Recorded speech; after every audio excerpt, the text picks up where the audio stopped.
మన ప్రభువును మన రక్షకుడు నేను యేసుక్రీస్తు ప్రభు వారి పరిశుద్ధమైన నామంలో ఈ ఉదయకాల వాక్య ధ్యానమును వీక్షిస్తున్న విశ్వాసులకు, సంఘమునకు, సేవకులకు, సకల పరిశుద్ధులకు దేవుని కృపయు దేవుని సమాధానము మీకును మీ కుటుంబములకు తోడయుండును గాక.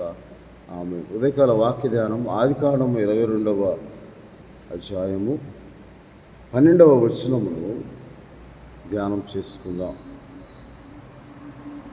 అప్పుడు ఆయన, ఆ చిన్నవాని మీద చేయి వేయకుము, అతనేమీ చేయకుము, నీకు ఒక్కడై ఉన్న నీ కుమారుడు నాకు ఇయ్య వెనక తీయలేదు గనుక నీవు దేవునికి భయపడువాడు అని ఎందువల్ల నాకు కనబడుచున్నది అనెను. దేవుడైన యెహోవా ఆదికాండం 12వ అధ్యాయంలో అబ్రహామును పరిశీలించి 17వ అధ్యాయంలో పరీక్షించి ఆదికాండం 22వ అధ్యాయంలో పరిశోధిస్తూ ఉన్నారు అబ్రహాం యొక్క విశ్వాసమును. ఎందుకనగా అబ్రహాము నమ్మకమైన మనసు గలవాడని దేవుడు అతన్ని పిలిచి అతని హృదయాన్ని పరిశీలించి అబ్రహామును దేవుడు ఆశీర్వదిస్తానని చేసిన వాగ్దానమును 15వ అధ్యాయంలో దేవుని వాక్యము అతని దర్శనమిచ్చి 1వ వచనంలో అతనితో మాట్లాడగా అతను బలహీనుడై ఉండగా విశ్వాసంలో అతన్ని బలపరిచి, నీవు నాకు ఇచ్చినదేమి ప్రభువా అని చెప్పినప్పుడు నీ సంతానమును గొప్ప చేసేదనని దేవుడైన యెహోవా అబ్రహాముకు చెప్పినప్పుడు 15వ అధ్యాయము 5-6 వచనాలు అబ్రహాము దేవుని మాటను నమ్మిన కనుక అది అతనికి నీతిగా ఎంచబడింది అని వ్రాయబడి ఉన్నది. అలాగే 16-17 వచనాల్లో అధ్యాయాల్లో ఆదికాండంలో దేవుడు 17వ అధ్యాయం 1వ వచనంలో అబ్రహామా భయపడకుము, నీ సర్వశక్తి గల దేవుడను, నీవు నా సన్నిధిలో నిందారహితుడు ఉండుము, నేను నీకు పుట్టబో కుమారుడు ఇస్సాకుతో నా నిబంధన స్థిరపరిచేదని చెప్పి వాగ్దానం చేసి ఇస్సాకును దేవుడు బహుమానముగా అబ్రహాం యొక్క విశ్వాస జీవితం బట్టి వాగ్దాన పుత్రుడిగా అనుగ్రహించాడు. ఆ తర్వాత ఇస్సాకు జన్మించిన తర్వాత దేవుడు అబ్రహాం యొక్క విశ్వాసంను పరిశోధిస్తూ ఉన్నాడు. 12వ అధ్యాయంలో హృదయాన్ని పరిశీలించి నమ్మకమైన మనసు వాడని పిలిచాడు. 17వ అధ్యాయంలో నిందారహితుడు ఉండమని దేవుడు ఆజ్ఞాపించి పరీక్షించాడు. ఆ తర్వాత 22వ అధ్యాయంలో అతడు చేసిన ప్రార్థనలో అతని విశ్వాసమును బట్టి ప్రతిఫలముగా అతని కుమారుని అనుగ్రహించి దేవుడు అబ్రహాము పొందుకున్న తర్వాత విశ్వాసమును పరిశోధిస్తూ ఉన్నాడు. ఆ పరిశోధనలో దేవుడు 1వ అధ్యాయం 22వ అధ్యాయము 21వ వచనంలో ఆయన అబ్రహామా అని పిలువగా అతడు చిత్తము ప్రభువా అని పలికిన. ఒక్కసారి దేవుడు పిలువగానే అతడు ఎల్లప్పుడూ దేవునితో కూడా నడుచువాడుగా ఉన్నాడు కాబట్టి, దేవునితో సహవాసం కలిగి ఉన్నాడు కాబట్టి, దేవునికి స్నేహితుడిగా ఉన్నాడు కాబట్టి, దేవుని ఆజ్ఞానుసారంగా జీవించేవాడుగా ఉన్నాడు కాబట్టి అతడు ఎల్లప్పుడూ దేవుని స్వరమును వినుటకు సిద్ధముగా ఉన్నాడు, దేవునితో కూడా నడుచువాడుగా ఉన్నాడు. కాబట్టి పిలువగానే చిత్తం ప్రభువా, దేవుని చిత్తం ఏదో తెలుసుకుంటకు, పరీక్షించి తెలుసుకుంటకు, దేవుని చిత్త ప్రకారం జీవించుటకు అబ్రహాం ఎల్లప్పుడూ దేవుని స్వరం కొరకు, దేవుని మాట కొరకు ఎదురు చూచువాడుగా, కనిపెట్టువాడుగా ఉన్నాడని మనం గమనించవచ్చు. అప్పుడు దేవుడు అబ్రహామును విశ్వాస పరిశోధనలో, నీకు ఒక్కడై ఉన్నా నీవు ప్రేమించు నీ కుమారుని నాకు దహనబలిగా నేను చూపించు పర్వతం మీద నీవు అర్పించు అన్నప్పుడు అబ్రహాము మాట్లాడకుండా సిద్ధపడి 3వ వచనంలో తెల్లవారినప్పుడు అబ్రహాం లేచి తన గాడిదకు గంత కట్టి తన పనివారిలోని 2 తన కుమారులకు ఇస్సాకును వెంట పెట్టుకొని దహన బలి కొరకు కట్టెలు చీల్చి లేచి దేవుడు తనతో చెప్పిన చోటుకు వెళ్ళాడు. దేవుని చిత్త ప్రకారమై ఉన్న సంకల్పమును, దేవుని ఆజ్ఞను అతడు ఎల్లప్పుడూ పాటించువాడుగా ఉన్నాడు. దేవుని యందు భయభక్తులు గలవాడై ఉన్నావని దేవుడు అబ్రహాముకు ఇచ్చిన గొప్ప సాక్ష్యము. అదే మాట అబ్రహాము దేవుడు చెప్పిన మాట ప్రకారము 4వ వచనం, 3వ నాడు అబ్రహాము కనులెత్తి దూరం నుండి ఆ చోటు చూచి తన పనివారితో, మీరు గాడితో ఇక్కడే ఉండుడి, నేనును ఈ చిన్నవాడును అక్కడికి వెళ్ళి దేవునికి మొక్కి మరలా మీ యొద్దకు వచ్చిందన్న నిరీక్షణతో ఆత్మరూపంగా ఆత్మవశంలోనికి వెళ్ళి పరవశుడై ప్రార్థనలో అబ్రహాము దర్శనమందు ఆల్రెడీ ఇస్సాకునకు బదులుగా దేవుడు సిద్ధపరిచిన గొర్రెపిల్లను చూచి ఉన్నాడు. అందుకే ఇస్సాకు అడుగుతాడు 7వ వచనంలో, వారిద్దరు కూడి వెలుచుండగా ఇస్సాకు తన తండ్రి అయిన అబ్రహాంతో నా తండ్రి అని పిలిచాడు. దానికి ముందు తన పనివారితో అబ్రహాం యొక్క విశ్వాస నిర్వచనము విశ్వాసం అనగా నిరీక్షింపబడు దాని యొక్క నిజస్వరూపములు అబ్రహాము ఉన్నది లేనిది ఉన్నట్టుగానే చూచి విశ్వాసంతో తన పనివారితో చెప్తాడు. అది అబ్రహాం యొక్క విశ్వాసం. అబ్రహాము నిరీక్షణతో కూడిన జీవంతో కూడిన నిరీక్షణ అబ్రహాము కలిగి ఉన్నాడు. ఆయనను కుమారుడు కూడా అడుగుతాడు, తండ్రి అనగా నిప్పులు కట్టెలు ఉన్నవి కానీ దహన బలికి గొర్రెపిల్ల ఏది అనగా అబ్రహాము, నా కుమారుడ 8వ వచనం, దేవుడే దహన బలికి గొర్రెపిల్లను చూచుకును. లార్డ్ ఈజ్ ది ప్రొవైడర్, యావే ఈరే అనే మాట, దేవుడే మనకు గొర్రెపిల్లను అనుగ్రహిస్తాడు, ఆయన ఆల్రెడీ సిద్ధపరిచి ఉన్నాడు అని చెప్పి విశ్వాసంతో కూడిన ఆత్మతో జీవంతో కూడిన నిరీక్షణతో అబ్రహాం ముందుకు సాగి దేవుడి మాటను దేవుడు చెప్పిన మాటను ఆజ్ఞను శిరసా వహించి అతడు కట్టెలు చక్కగా పేర్చి తన కుమారుడు ఇస్సాకును బంధించి ఆ పీఠంపై ఉన్న కట్టెల మీద ఉంచాను. ఆ పీఠలపై ఉన్న కట్టెల మీద అబ్రహాము ఇస్సాకును దహన బలిగా అర్పించడానికి బంధించినప్పుడు కూడా ఇస్సాకు మౌని అయి ఉన్నాడు, ఏం మారు మాట్లాడలేదు. ఇస్సాకు కూడా విశ్వాసంతో దేవుని యందు భయభక్తులు కలిగి చిన్నతనం నుండే తన తండ్రి విశ్వాస మాదిరి జీవితం జీవిస్తూ అబ్రహాము ఇస్సాకును బంధిస్తున్నప్పటికీ దహన బలిగా కట్టెలు పెట్టి ఆ బలిపీఠం మీద పరుండబెట్టినప్పటికీ ఒక మారు మాట కూడా అతడు తిరస్కరించలేదు.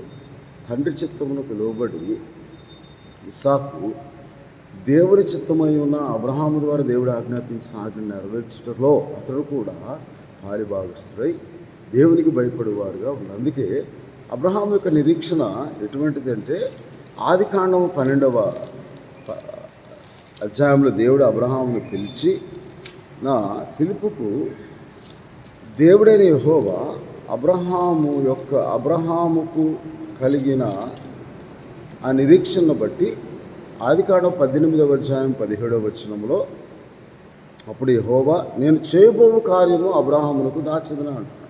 ప్రతి విషయమును దేవుడు చేయబో ప్రతి కార్యమును అబ్రహామునకు దర్శనమందు ప్రత్యక్షత ద్వారా దేవుడు ప్రార్థనాపూర్వకంగా అబ్రహాము దేవునితో సహవాసం కలిగి ఉన్నాడు కాబట్టి దేవునితో కూడా నడుస్తూ ఉన్నాడు కాబట్టి దేవుని ఆజ్ఞానుసారంగా జీవిస్తూ దేవుని యందు భయభక్తులు కలవాడు కాబట్టి దేవుని కార్యంలో దేవుని యందు భయభక్తి గలవారికి దేవుని ఎడల నమ్మకమైన మనసు గలవారికి విశ్వాసంతో కూడిన ఆత్మతో ఎల్లప్పుడూ నిరీక్షణతో జీవిస్తూ దేవుని సహవాసం కొరకు ఎదురు చూస్తున్న వారికి దేవుని కార్యములు ఆయన ఎప్పుడు దాచడు. అందుకే అబ్రహాముకు దాచను 18వ వచనం 18వ అధ్యాయంలో అబ్రహాము నిశ్చయముగా బలము గల గొప్ప జనమగును, అతని మూలముగా భూమిలోని సమస్త జనులను ఆశీర్వదింపబడుతుంది. ఎట్లనగా యెహోవా అబ్రహామును గురించి చెప్పినది అతనికి కలుగజేయునట్లు తన తర్వాత తన పిల్లలను తన ఇంటివారును నీతి న్యాయములు జరిగించుచు యెహోవా మార్గమును గైకొనుటకు అతడు వారికి ఆజ్ఞాపించినట్లు నేను అతన్ని ఎరిగి ఉన్నానని దేవుడని యెహోవా సెలవిస్తూ అబ్రహామును దేవుడు ఎరిగి ఉన్నాడు, అబ్రహాము మనస్సును దేవుడు ఎరిగి ఉన్నాడు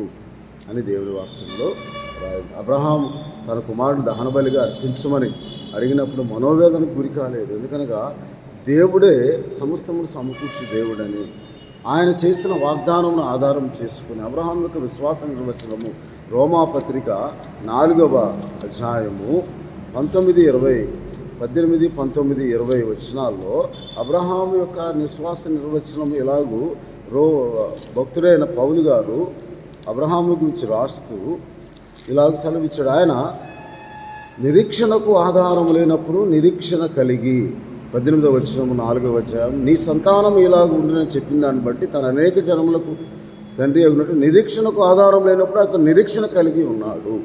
ఆ తర్వాత 20వ వచనం అవిశ్వాసం వల్ల దేవుని వాగ్దానం గురించి సందేహించలేదు. ఈ never doubted the promise of God. దేవుడు ఆదికాండం 12వ అధ్యాయం చేసిన వాగ్దానము 18వ అధ్యాయంలో చెప్పిన మాటను ఆ వాగ్దానమును అలాగే 15వ అధ్యాయంలో చేసిన వాగ్దానమును దేవుడు 17వ అధ్యాయంలో ఆ వాగ్దానమును స్థిరపరుస్తానని చెప్పిన ఆ వాగ్దానమును గురించి సందేహించలేదు. అందుకే కుమారుడు అనుగ్రహింపబడిన తర్వాత కూడా దహన బలిగా నీవు ప్రేమించి నీకొక్కడైన కుమారుడు నీవు నాకు అనుగ్రహించు అన్నప్పుడు కూడా అతడు విశ్వాసంలో సందేహింపక విశ్వాసంలో స్థిరముగా ఉండి విశ్వాసములకు కర్తవ్య దాన్ని కొనసాగించేవాడే దేవుని వైపు చూస్తూ దేవుని ఆజ్ఞకు లోబడి దేవుడే చూచుకొనును అనగా దేవుడే మనకు అనుగ్రహిస్తాడు. అది దేవుని అనుగ్రహము. దేవుడు తప్పక మనకు ఏదో ఒకటి సిద్ధపరిచి ఉన్నాడనే విశ్వాసంతో నిరీక్షణకు ఆధారం లేని నిరీక్షణ కలిగి ముందుకు సాగి తన కుమారుడిని ఇచ్చుటకు కూడా వెనక తీల తర్వాత దేవుణ్ణి మహింపరిచి ఆయన వాగ్దానం చేసింది నెరవేర్చి సముద్రుడని రూఢిగా విశ్వసించి విశ్వాసం వల్ల బలం పొందిన అందుచేత అది అతనికి నీతిగా ఎంచబడింది. ఆ నీతి మనల్ని రక్షిస్తూ, ఆ నీతి మనల్ని కాపాడుతుంది. ఆ నీతి మనకు నిరీక్షణ అనుగ్రహిస్తుంది. ఆ నీతి మనకు రక్షణను అనుగ్రహిస్తుంది. ఆ నీతి మన పాపములకు ప్రాయశ్చిత్తం అనుగ్రహిస్తుంది. మన దోషములకు ప్రాయశ్చిత్తం అనుగ్రహిస్తుంది. కాబట్టి అబ్రహాము అలాగూ తన కుమారుని వధించడం చెయ్యి ఎత్తినప్పుడు అబ్రహామా రెండు మార్లు పిలిచి దేవుడు అందుకప్పుడు కూడా చిత్తము ప్రభువా. అబ్రహాము మనోవేదంతో బాధపడుతూ వచ్చి ఉంటే దేవుని స్వరం వినగలిగిన ఆ చెవులు గలవాడుగా ఉండేవాడు కదా. ఆ మనోవేదనలో మునిగిపోయి దేవుని పిలిచినప్పుడు దేవుడు చెప్పాడు కదా అని చేస్తూ ఆ విశ్వాసము పరిపూర్ణముగా స్థిరముగా లేకుండా సందేహంతో ఉన్నప్పుడు, అనుమానం కలిగి ఉన్నప్పుడు, ఒకవేళ దేవుడు పిలిచినప్పుడు వినగలిగిన ఆ మనస్సు లేనప్పుడు నిశ్చయంగానే అబ్రహాము ఇస్సాకును వధించేవాడు. కానీ ఎల్లప్పుడూ దేవుని మాట కొరకు కనిపెట్టుచు నా దేవుడు తప్పక సహాయం నాకు చేస్తాడు, దేవుడు నన్ను కరుణిస్తాడు, కృప చూపుతాడు, ఆయన వాగ్దానం చేశాడు నన్ను గొప్ప జనముగా ఆశీర్వదిస్తానని ఆ వాగ్దానమును ఆధారం చేసుకొని దేవుని నామమును ఆశ్రయిస్తూ జీవిస్తున్న అబ్రహాముకు దేవుడు అన్న నీవు పరలోకమును అబ్రహాము అని పిలిచిన ఆ చిన్నవారి మీద చేయి వేయకుము, నీవు దేవునికి భయపడేవాడు అని ఎలాగున్నావు, నీకొక్కడైనా నీ కుమారుడిని నాకు భయపడే వారికి ఇయ్య వెనక తీయలేదు కనుక నీవు దేవునికి భయపడేవాడు అని ఇందువల్ల నేను తెలుసుకుంటున్నాను అని. కాబట్టి 13వ వచ్చినప్పుడు అబ్రహాము ఆదికాండం 22:13 అబ్రహాము కళ్ళెత్తి చూడగా పొదలో కొమ్ములు తగులుకుని ఒక పొట్టేలు వెనక తొట్టున కనబడెను. అబ్రహాము వెళ్ళి ఆ పొట్టేలను పట్టుకొని తన కుమారుకు మారుగా పెట్టి దహన బలిగా అర్పించిన ఆ చోటికి యెహోవా ఈరే the lord is the provider, దేవుడే సిద్ధపరచువాడు, దేవుడే అనుగ్రహించువాడు, దేవుడే చూచుకుంటాడు. ఇస్సాకుకు ప్రతిగా దేవుడు గొర్రెపిల్లను సిద్ధపరిచి ఉన్నాడు. అబ్రహాము కనులెత్తి దేవునికి ప్రార్థించినప్పుడు, పరవశుడై ప్రార్థన చేసినప్పుడు ఆ దర్శనంలో వెనక తట్టున్న గొర్రెపిల్లను పొట్టేళ్ళు దేవుడు సిద్ధపరిచినప్పుడు గొర్రెపిల్లను అతనికి దర్శనములు కనిపించినప్పుడు ప్రత్యక్షపరిచినప్పుడు ఆ ఇస్సాకునకు ప్రతిగా దేవుడు సిద్ధపరిచిన గొర్రెపిల్లను అబ్రహాము దహన బలిగా అర్పించాడు. అలాగే నీ కొరకు నా కొరకు దేవుడు సిద్ధపరిచిన లోక పాపములను మోసుకొని పోవు దేవుని గొర్రెపిల్ల ఆయన యేసుక్రీస్తు ప్రభువు మనకు ప్రతిగా రోమాపత్రికలో ఇలాగ దేవుని వాక్యంలో అనేకులకు ప్రతిగా విమోచన క్రయధనముగా మార్కు సువార్తలో దేవుడైన ప్రభు అయిన యేసుక్రీస్తు ప్రభువారు 10వ అధ్యాయం 45వ వచనంలో మనిషి కుమారుడు పరిచారం చేయించుకుంటూ రాలేదు కానీ పరిచారం చేయుటకు అనేకులకు ప్రతిగా విమోచన క్రయధనంగా తన ప్రాణం ఇచ్చుటకు వచ్చినను.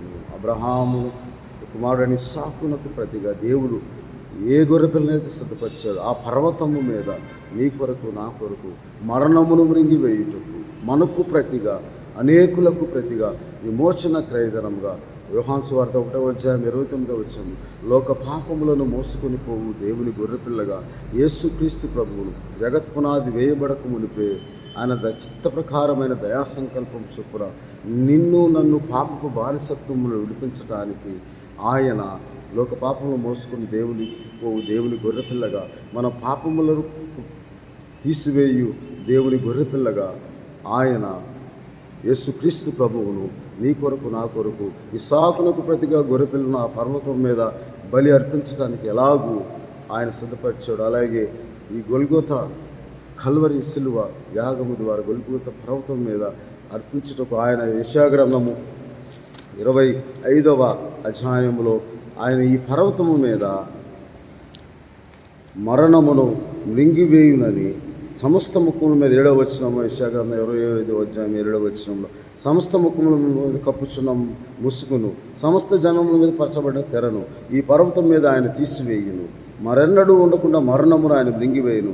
ప్రభువైన యెహోవా ప్రతి వాని బాష్ప బిందువు ముఖం మీద తుడిచివేయునని దేవుని వాక్యంలో రాయబడిన ప్రకారము ఆ పర్వతం మీద మరణం మృంగివేయుటకు, అపవాది క్రియలను లయపరచుటకు హెబ్రీయులకు రాసిన పత్రిక 2వ అధ్యాయంలో అపోస్తలుడైన పౌలు గారు ఇలాగూ రాస్తూ ఉన్న, మరణదాస్యముకు లోబడిన వారిని విడిపించుటకు ఆయన రక్తమాంసంలో పాలివాడాయని హెబ్రీయులకు రాసిన పత్రిక 2వ అధ్యాయము 14వ వచనములో రాయబడి ఉన్న ప్రకారము మన పాపముల నిమిత్తం ముందుగానే మనకు ప్రతిగా విమోచన క్రయధనముగా. అందుకే అబ్రహాం అంటాడు, నేను వెళ్ళి పర్వతం మీద చిన్నవాడును దేవునికి బలి అర్పించి తిరిగి వస్తామన్న నిరీక్షణతో, విశ్వాసంతో కూడిన ఆత్మతో అతడు దేవుని ఆజ్ఞకు భయపడి, దేవుని ఆజ్ఞకు లోబడి భయభక్తులు గలవాడై అతడు అంగీకరింపబడ్డాడు. కాబట్టి అలాగే యేసుక్రీస్తు ప్రభువారు కూడా విధేయతను, ఇస్సాకు ఎలాగో విధేయతను నేర్చుకొని తండ్రి చిత్త ప్రకారము ఆ బలి అర్పించుటకు సిద్ధముగా ఉన్నాడు. అలాగే యేసుక్రీస్తు ప్రభు అనబడిన లోక పాపమును మోసుకొని పోవు దేవుని గొర్రెపిల్లగా హెబ్రీయులకు రాసిన పత్రిక 5వ అధ్యాయము 8వ వచనంలో, ఆయన కుమారుడై ఉండి తాను పొందిన శ్రమల వలన విధేయతను నేర్చుకున్నవాడై ఉండెను. ఆయన శరీరధారి ఉన్న మరణం నుండి రక్షింపగలవని ప్రార్థనలు యాచనలు సమర్పించి భయభక్తులు కలిగి ఉండటం వలన ఆయన అంగీకరింపు. ఇస్సాకు కూడా అలాగే భయభక్తులు కలిగి తండ్రి చిత్తములకు లోబడినట్లుగా యేసుక్రీస్తు ప్రభువారు కూడా ఆయన కుమారుడై ఉండి విధేయతను చూపెట్టాడు. తండ్రి చిత్తమును నెరవేర్చుకుని ఈ లోకంలోనికి వచ్చాను, నన్ను పంపిన వారి చిత్తం నెరవేర్చుకు ఈ లోకంలోనికి వచ్చానని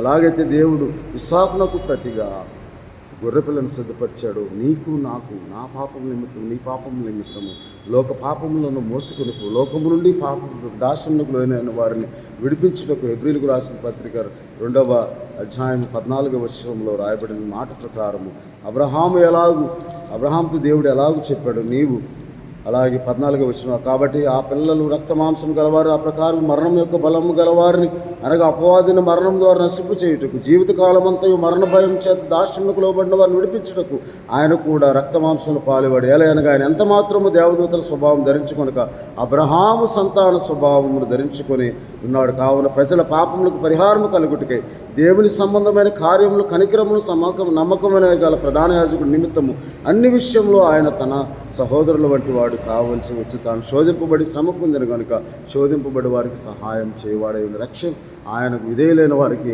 నిత్య రక్షణకు కారకుడై ఉన్నాడు. కాబట్టి అబ్రహాముతో దేవుడు చెప్పిన మాట ప్రకారం నీకు ఒక్కగానొన్న ఒక కుమారుడు నీవు ఇచ్చుటకు వెనక తీయలేదు. కాబట్టి నీవు దేవునికి భయపడివాడు అని దేవుడు అబ్రహాము ఎలాగో ఆశీర్వదించి ఉన్నాడు. అలాగే మన కొరకు కూడా లోక పాపమును మోసుకొని పోవు దేవుని గొర్రెపిల్లగా ఆయన మౌని వదకు తేబడిన గొర్రెపిల్ల వల్ల నీ పాపముల కొరకు నా పాపము మనందరి సమాధానార్థమైన శిక్షను మనందరి దోషములను ఆయన శరీరం ముందు శిక్ష విధించి ఆయన తిరుగుబాటు చేయవారి పక్షం కూడా విజ్ఞాపన చేస్తున్నాడు. కాబట్టి రోమపత్రిక 8వ అధ్యాయములో ఇలాగ కూడా 31వ వచనం, ఇట్లుండగా ఏమందుము దేవుడు మన పక్షము ఉండ మనకు విరోధి ఎవడు, తన సొంత కుమారుని అనుగ్రహించడానికి ఆయన వెనక తీయక మనందరి కొరకు ఆయన అప్పగించిన వాడు ఆయనతో పాటు సమస్తం మనకెందుకు అనుగ్రహింపడు.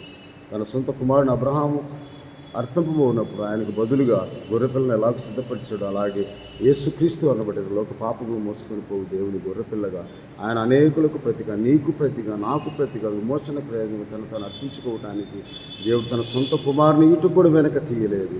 అది దేవుని కృప అయి ఉన్నది. ఆ శిలువ యాగము ద్వారా యేసుక్రీస్తు ప్రభు గారి రక్తంచే ప్రోక్షింపబడి నలగొట్టబడి శరీరం ద్వారా పాప శరీరాకారం దాని లోకంలోనికి తన కుమారుని పంపి మన పాపంలోకి ఆ శరీరం ముందు శిక్ష విధించాడు. కాబట్టి నీ పాపములు నా పాపములు తీసివేయబడ్డాయి. నీవు నమ్మినడలా దేవుని మహిమ చూస్తావు, నీ నమ్మిన వల్ల నీవు రక్షణ పొందుతావని దేవుడి వాక్యం రాయబడి. కాబట్టి అటువంటి దేవుడు మనకున్నాడు, కృపగల దేవుడు, మహోన్నతుడు, మహాపరిశుద్ధుడు. ప్రభువానికి స్తోత్రాలు. కృపగల దేవ ఈ వాక్యములు దీవించండి, ప్రతి ఒక్కరి హృదయంలో నాటాడు. లోక పాపములు మోసుకొని పోవు దేవుని గొర్రెపిల్లగా మాకు ప్రతిగా తండ్రి విమోచన క్రయముగా యేసుక్రీస్తు ప్రభువును మీరు మాకు అనుగ్రహించినందుకు స్తోత్రాలు. అబ్రహాము బలి అర్పించుతూ ఉండగా ఇస్సాకు ప్రతిగా గొర్రెపిల్లని మీరు పర్వతం మీద ఎలాగ సిద్ధపరిచారు, అలాగే తండ్రి ఆ పర్వతం మీద మరణంను మింగివేయుటకు మన దాస్యములకు లోబడిన మమ్ములను పాపములకు పరిహారం కలగటానికి మీరు సిద్ధపరిచిన అబ్రహాము సంతాన స్వభావముగా లోక పాపము మోసుకొని పోవు దేవుని గొర్రెపిల్లగా మా ప్రభు యేసుక్రీస్తు ప్రభుగా మీరు వచ్చినందుకు స్తోత్రాలు చెల్లిస్తూ వీడి ద్వారా వీక్షిస్తున్న ప్రతి ఒక్కరికి అటు కృపను మీ రక్త ప్రోక్షణను అనుగ్రహించి పాప పరిహారం కలుగుటకు శిలువ ధ్యాన కుడికల్లో ప్రార్థించుకొని ప్రభా నిత్య జీవనకు వారసులకు సహాయం దయచేయండి. మీ శిలువ యొక్క పరమార్థము మా ప్రభా మీ త్యాగమును వారికి గ్రహించి వారు కూడా తమ శరీరం సజీవయాగముగా సమర్పించుకొని మేము మహింపరిచినట్లుగా కృప దయచేయమని మా ప్రభువును మా రక్షకుడైన యేసుక్రీస్తు వారి పరిశుద్ధమైన నామమున ప్రార్థన చేయుచున్నాను తండ్రి.